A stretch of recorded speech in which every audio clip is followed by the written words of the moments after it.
Bismillahirrahmanirrahim. Assalamualaikum warahmatullahi wabarakatuh. Alhamdulillah. Wassalatu wassalamu ala rasulillah wa ala alihi wa sahbihi wa man walah wa ba'd. Saudara-saudariku dimanapun Anda berada, semoga Allah senantiasa menyayangi, melindungi, dan membimbing kita ke jalan terbaik yang diridhoinya. Setiap komitmen dalam berkeyakinan tentu membutuhkan pembuktian untuk menampakkan akan keseriusan dari komitmen berkeyakinan yang dimaksudkan. Seperti halnya seseorang yang mengatakan kepada pasangannya, "Aku sangat mencintaimu," dan yakinkan itu di dalam jiwamu dengan komitmen yang sangat tinggi. Tentu semua itu membutuhkan pembuktian. Karena itulah dia membuktikan cintanya dengan cara menikahinya, dengan cara berkomitmen memberikan perhatian, pelayanan, kasih sayang, dan turunan-turunan lainnya.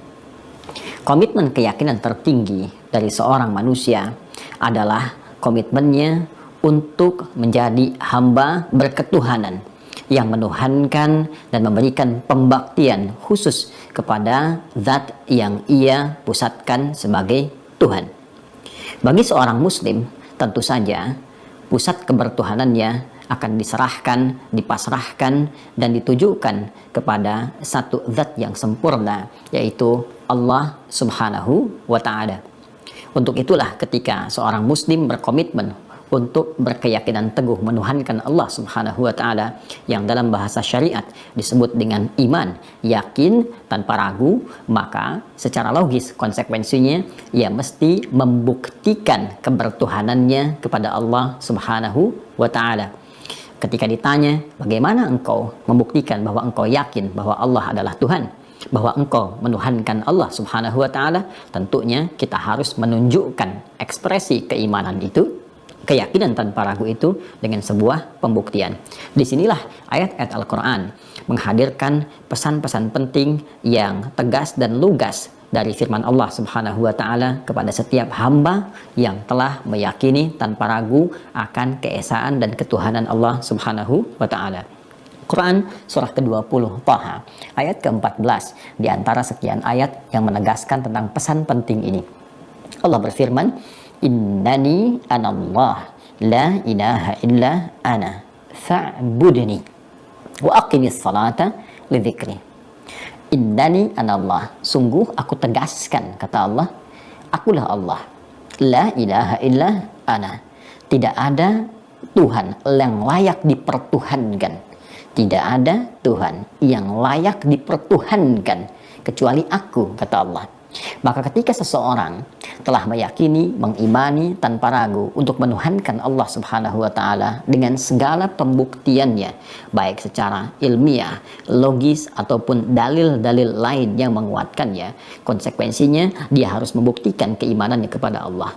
Maka Allah tegaskan, fa'budni, buktikan keimananmu itu, keyakinanmu kepadaku dengan cara menyembahku.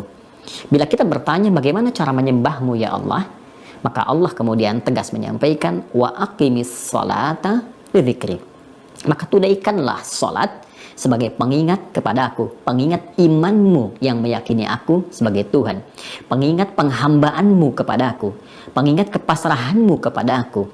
Karena itulah ketika Allah Subhanahu wa Ta'ala memerintahkan kita untuk menunaikan ibadah salat, maka salat menjadi bagian dari pembuktian iman kita kepada Allah Subhanahu wa Ta'ala. Salat yang menyambungkan hubungan kita secara rabbani dengan Allah Subhanahu wa Ta'ala. Untuk itulah Allah menugaskan di antara pesan-pesan penting kepada setiap nabi dan rasul yang diutus untuk memberikan penjelasan akan pedoman-pedoman kehidupan kepada setiap umat di masanya untuk mendekatkan diri kepada Allah Subhanahu wa Ta'ala. Maka dari sekian pesan penting itu Allah perintahkan kepada mereka untuk mempraktekkan dan mengajarkan salat kepada setiap umatnya. Demikian Nabi Musa diperintahkan untuk menunaikan salat seperti di Quran surah Thaha ayat 14 yang tadi saya bacakan, ketika Allah berfirman, innani anallahu la ilaha illa ana fa'budni wa aqimis salata li dzikri. Demikian Nabi Isa alaihi salam pun mengatakan bahwa beliau diwasiatkan untuk menunaikan ibadah salat ketika Allah merekam pula penegasan ini di dalam Al-Quran, dalam firman-Nya surah ke-19 Maryam di ayat 31. Wa ja'alani mubaraka aynama kuntu wa awsani bis-shalah. Dan Allah telah menjadikan untukku keberkahan dalam setiap keadaan, setiap kondisi, dan mewasiatkan kepadaku, memerintahkan kepadaku dengan padat, singkat, dan tegas lugas untuk menunaikan salat. Demikian pula Nabi Yahya alaihissalam, ketika beliau ingin bermohon kepada Allah, maka beliau praktekkan lewat salat. Quran surah ketiga Ali Imran di ayat 38 sampai 39 itu. Hunalika da'a Zakaria rabbah qala rabbi habli min ladunka dzurriyyatan thayyibah innaka sami'ud du'a fanadatul malaikatu wa huwa qa'imun yusalli fil mihrab annallaha yubashshiruka bi Yahya. Demikian Nabi Ismail alaihissalam bahkan mewasiatkan kepada seluruh keluarganya untuk menunaikan ibadah salat. Di Quran surah ke-19 Maryam di ayat ke-55 Allah tegas menyampaikan wasiat Nabi Ismail kepada keluarganya, wa kana ya'muru ahlahu bis salah, dan beliau pernah terekam memerintahkan pada seluruh keluarganya untuk menunaikan ibadah salat. Salat adalah hal yang sangat penting untuk membuktikan keimanan. Salat adalah hal yang sangat penting untuk menjaga online dan koneksi kita dengan Allah Subhanahu wa taala. Yang dengan ketersambungan yang kuat itu hadirlah kemudian perlindungan, penjagaan, dan pemberian keberkahan dari Allah Subhanahu wa taala. Karena itu sudah sangat dipahami dengan jelas dan sangat dimafhumi dengan logika yang nyata kalau Nabi Muhammad SAW, Rasul yang sangat istimewa, penutup para nabi, sudah pasti pula diperintahkan oleh Allah Subhanahu wa taala untuk menunaikan ibadah salat sekaligus menyampaikan dan mengajarkan risalah ini kepada seluruh umat beliau sampai kehidupan ini berakhir. Karena beliau Rasul yang istimewa, penutup para nabi dan rasul, maka perintahnya pun Allah berikan dengan cara yang istimewa. Diundang langsung keharibaannya melalui prosesi Isra dan Mi'raj itu, maka diperintahkan untuk menunaikan dan menyampaikan risalah ini serta mengajarkannya kepada umatnya. Maka kita dapati misalnya perintah-perintah dalam Al-Quran yang ditujukan langsung sebagai pembuktian keimanan kepada Allah dalam hal menunaikan salat. Al-Baqarah di ayat yang ketiga, alladzina yu'minuna bil ghaib wa yuqimunas shalah. Orang-orang yang meyakini Allah Subhanahu wa taala sebagai Tuhannya yang hak walaupun tak mampu memandangnya pada saat itu, meyakini tentang adanya malaikat yang mencatat dengan sifat ghaibnya, meyakini tentang alam-alam yang tak nampak dalam pandangannya, maka dia membuktikan keyakinannya kepada Allah itu dan seluruh hukum yang mengikat dengannya dengan cara menunaikan ibadah salat. Yang paling menarik, saudara-saudariku, dimanapun Anda berada, karena Al-Quran pedoman yang sempurna, melintasi setiap zaman, tidak ada celak di dalamnya, menjadi petunjuk berkehidupan di setiap generasi sampai kehidupan berakhir. Maka Al-Quran memberikan penjelasan yang utuh, yang sempurna, yang bahkan detailnya dijelaskan melalui sunnah-sunnah Nabi Muhammad SAW. Jika sholat sebagai ibadah yang terpenting, sebagai pembuktian iman, jika sholat mengoneksikan hubungan kita dengan Allah Subhanahu wa taala, maka sudah barang tentu kita harus bertanya, ya Allah, apakah ada kejelasan waktu dalam menunaikannya? Kita memahami bahwa secara teknis penjelasan-penjelasan cara menunaikan dari awal sampai dengan akhir tentu sudah barang tentu sekali lagi akan banyak memakan tempat jika dijelaskan di dalam Al-Quran. Paling logis dijelaskan lewat petunjuk-petunjuk Nabi Muhammad SAW sehingga bisa diamati dengan jelas, dilihat bagaimana prakteknya, diajarkan dengan sempurna. Namun dalam segi waktunya, apakah Allah Subhanahu wa taala menunjukkan kepada Rasulullah SAW sebagai penjelas kapan itu ditunaikan sehingga Nabi mudah kemudian mengajarkan kepada kita dengan prakteknya sempurna dari awal sampai akhirnya. Disinilah indahnya kita temukan Al-Quran memberikan satu gambaran penjelasan dengan sangat utuh bahkan terperinci waktu salat di dalam Al-Quran. Pertama, Allah Subhanahu wa taala menerangkan kepada kita, bukan hanya memerintahkan sebagai pembuktian iman, tapi menjelaskan kepada kita tentang waktu salat secara jelas dan ketetapannya. Di Quran surah ke-4 An-Nisa di ayat yang ke-103 Allah berfirman, فَإِذَا قَضَيْتُمُ الصَّلَاةَ فَاذْكُرُوا اللَّهَ قِيَامًا وَقُعُودًا وَعَلَى جُنُوبِكُمْ فَإِذَا اطْمَأْنَنْتُمْ فَأَقِيمُوا الصَّلَاةَ. Perhatikan kalimatnya, Innas salata kanat 'alal mu'minina kitaban mawquta. Perhatikan ujung ayatnya. Innas salata, sungguh salat itu, 'alal mu'minina, bagi setiap insan yang beriman, kitaban mawquta, telah ditetapkan dengan jelas ketentuan waktunya. Dalam bahasa bebasnya, orang-orang yang telah mengikrarkan dirinya beriman kepada Allah Subhanahu wa taala akan mengetahui penjelasan-penjelasan waktu salat yang Allah terangkan. Ditetapkan kepada mereka waktu-waktunya yang sangat jelas. Jadi bukan sekedar Allah meminta kepada kita untuk membuktikan keimanannya lewat salat, tapi kata Allah, saya tegaskan, saya terangkan pula kepada kalian waktu-waktu kapan kalian menunaikan salat itu. Satu, kita bertanya, bagaimana kemudian penetapannya ya Allah? Maka dijawab selanjutnya, ditetapkan dalam setiap pergantian antara waktu, PAW, dalam setiap hari. Tadi kata Allah, bagi orang beriman, kami tetapkan waktu-waktu menunaikan sholat. Kita tanya lagi, kapan waktunya ya Allah? Kata Allah, dalam setiap pergantian antara waktu dalam sehari, aku tetapkan waktunya. Baik, Allah berfirman di Quran surah ke-17 Al-Isra di ayat ke-78. Aqimis salata liduluki syamsi ila ghasaqil laili wa qur'anal fajr. Inna qur'anal fajri kana masyhuda. Ketika engkau bertanya kapan waktu menunaikannya, kata Allah, aqimis salata, tunaikanlah salat yang dimaksudkan itu. Ya, liduluki syamsi, mulai matahari tergelincir, mulai muncul siang, sudah mulai sedikit condong ke arah barat, berada di tengah-tengah, mulai condong sedikit, kata Nabi bayangannya dari tongkat itu, ya, mulai sama dengan tongkatnya dan mulai sedikit turun, ya, mulai sedikit bergeser. Maka muncul dulu ke syamsi itu, bahasa dekatnya kita kenal dengan istilah zuhur saat ini, ya, ila ghasaqil lail, terus membentang sampai dengan malam, wa Qur'an al-fajr, sampai nanti tiba waktu fajar, ya.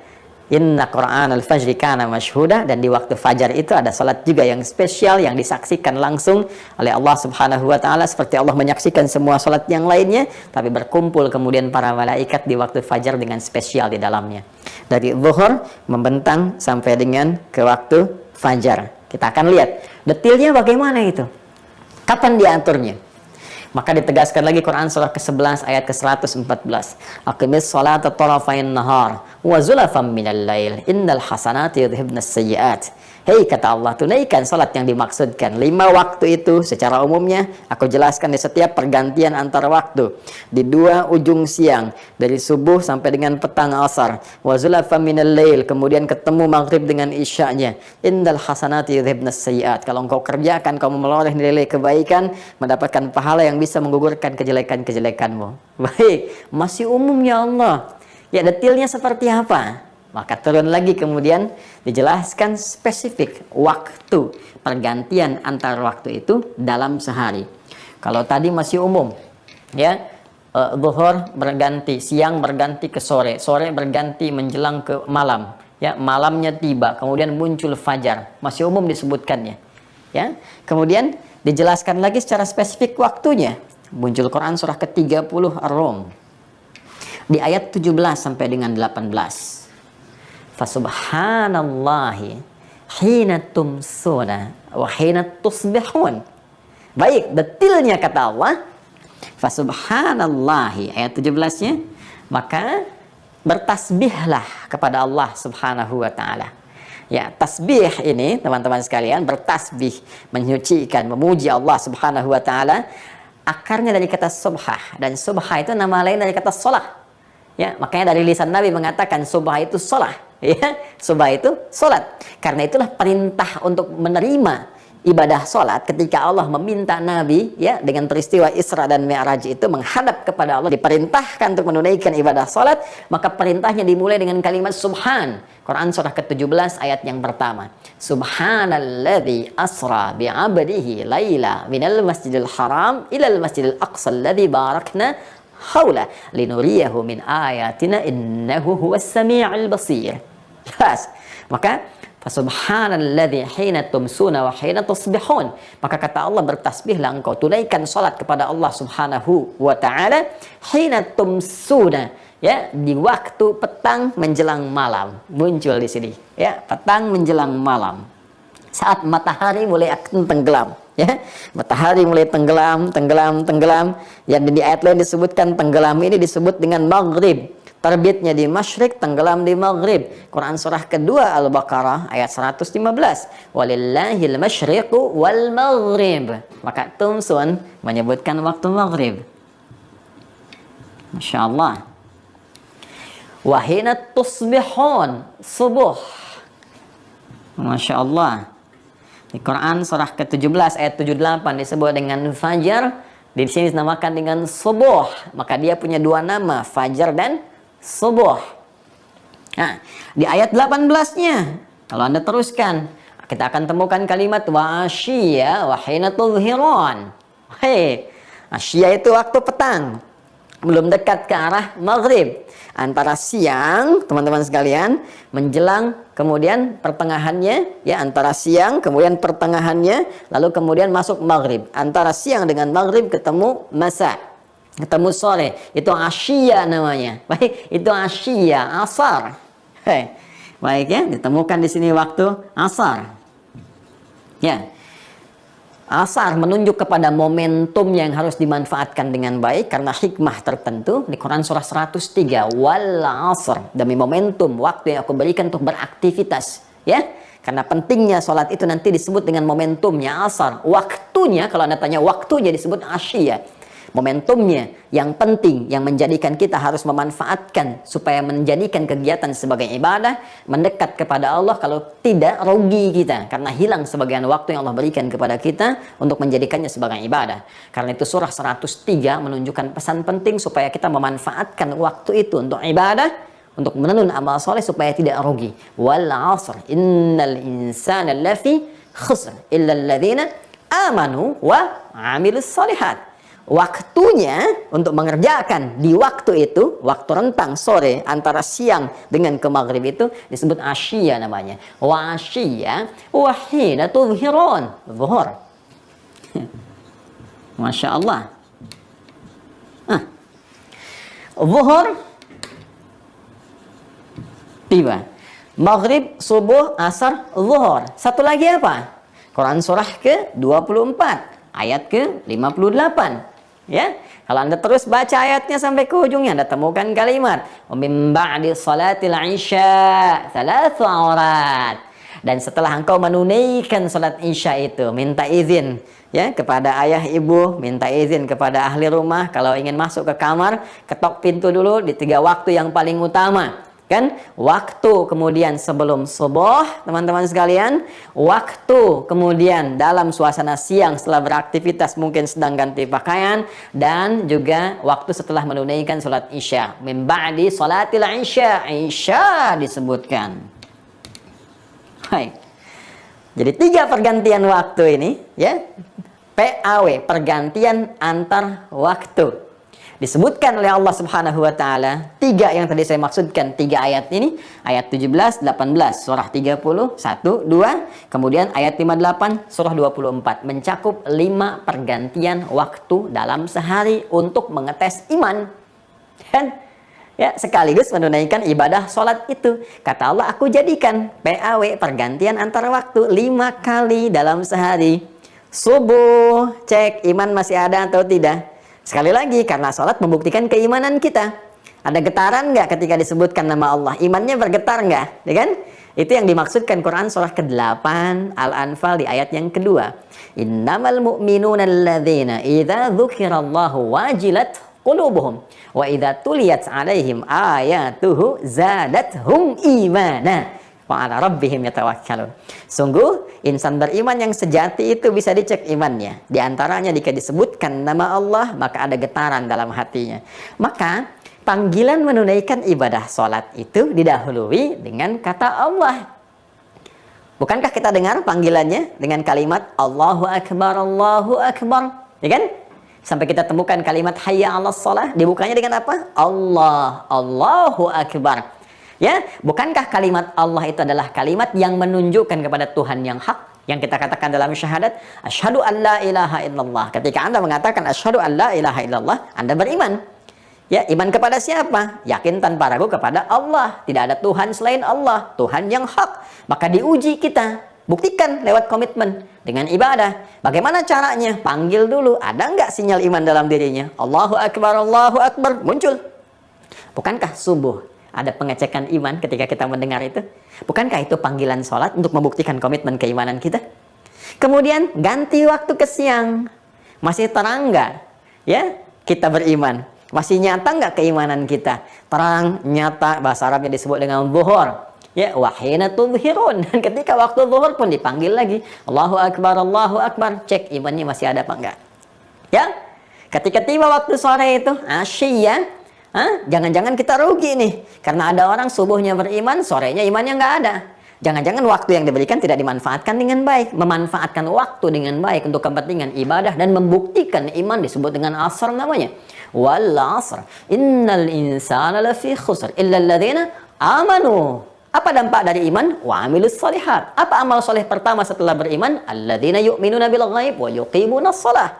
Makanya disebutkan asar untuk membuktikan komitmen kita dan menunjukkan konsekuensi dari pembuktian iman kita untuk menunaikan salat. Salatnya disebut salat asar. Waktunya disebut dengan asyiyah wa asyiyah. Quran surah kedua 4 tadi ya, atau Quran kita kembali ke surah 30 ayat 18 tadi. Ya, Quran surah ke-30 ayat 18, wa asyiyya wa hina tudhhirun.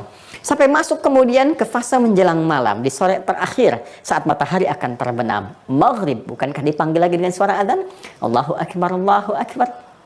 Sampai masuk kemudian ke isya, min ba'di salatil isya, bukankah ketika akan salat isya didahului dengan panggilan adzan? Allahu Akbar, Allahu Akbar. Maka kita dapatkan maghrib, subuh, asar, zuhur, isya. Kalau kita ingin urutkan dari subuhnya, boleh. Subuh, zuhur, asar, maghrib, isya. Konektivitas kita dengan Allah menjadi tersambung. Kalau Anda tanya, berapa nomor online untuk menghubungkan kita dengan Allah? Kita katakan 24434. Duanya itu subuh, 4-nya zuhur, 4-nya asar, 3-nya maghrib, 4-nya isya. Buktikan dan ditemukan. Buktikan dan ditemukan. Buktikan apakah ada waktu salat dalam Al-Quran? Ada dan ditemukan. Inilah jawaban ketika Ibnu Abbas radhiyallahu ta'ala anhuma mengatakan kepada rekan-rekannya, koleganya, waktu-waktu sholat itu telah nampak ada dalam Al-Quran, terbaca dengan jelas. Maka sahabatnya bertanya, Aina, bisa nggak ditunjukkan di mana itu? Maka beliau katakan seperti apa yang tadi telah saya sampaikan. Fasubhanallahi hina tumsuna wa hina tusbihun. Tumsuna kata beliau maghrib, tusbihun subuh, wa asyiyah wa hina tudhhirun. Asyiyah menunjuk kepada waktu asar, tudhhirun menunjuk kepada waktu zuhur. Dan isya'nya di Quran surah ke-24 An-Nur di ayat ke-58 itu, min ba'di salatil isya tadatsu awrat. Kita ketemukan di situ subuh, zuhur, asar, maghrib, isya. Jadi kalau Anda ingin detilkan lagi, kita temukan detilnya. Subuh ditemukan di Quran surah 24 ayat 58, dikuatkan di Quran surah 30 ayat 17. Zuhur ditemukan di Quran surah 17 ayat 78, dikuatkan di Quran surah 30 ayat 18. Asar ditemukan di Quran surah 50 ayat 39, dikuatkan di Quran surah 30 ayat 18. Maghrib ditemukan di Quran surah 11 ayat 114, Hud ayat 114, dikuatkan di Quran surah 30 ayat ke-17. Dan isya disebut dengan namanya di Quran surah ke-24 An-Nur di ayat ke-58. Jadi kalau Anda bertanya, apakah waktu-waktu sholat itu ada di dalam Al-Quran? Maka jawabannya bukan hanya ada, tapi jelas, terang, dan sangat detil. Saking terang, jelas, dan detilnya, Allah meminta kita menjaga waktu-waktu sholat itu dengan komitmen menunaikan sholat yang dimaksudkan.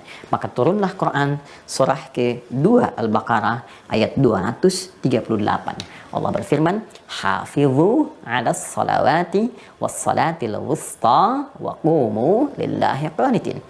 Maka bila engkau telah mengetahui waktunya terang dan jelas, jaga, saling menjaga untuk mengingatkan waktu-waktu sholat itu, dan tunaikanlah sholat itu dengan keadaan yang paling khusyuk, terlebih sholat-sholat pertengahan. Karena itu, jika ada sekali lagi yang bertanya, apakah ada waktu-waktu sholat dalam Al-Quran?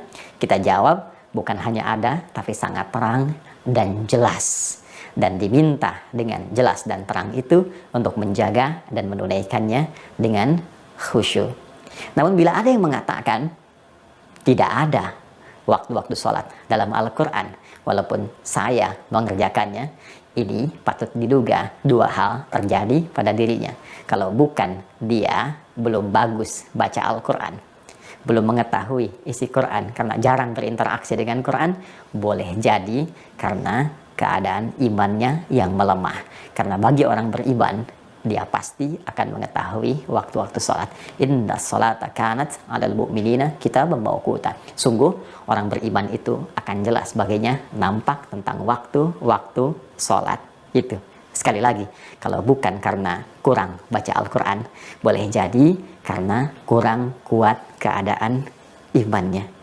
Dan yang paling menarik adalah di saat setiap insan beriman mulai mencoba khusyuk untuk menunaikan sholat, ternyata masih ada orang yang baru ingin mengetahui kapan waktu sholat itu dikerjakan. Semoga Allah Subhanahu wa Ta'ala menjaga keimanan kita, kekuatan diri kita, dan memberikan kesenangan untuk berinteraksi dengan Al-Quran.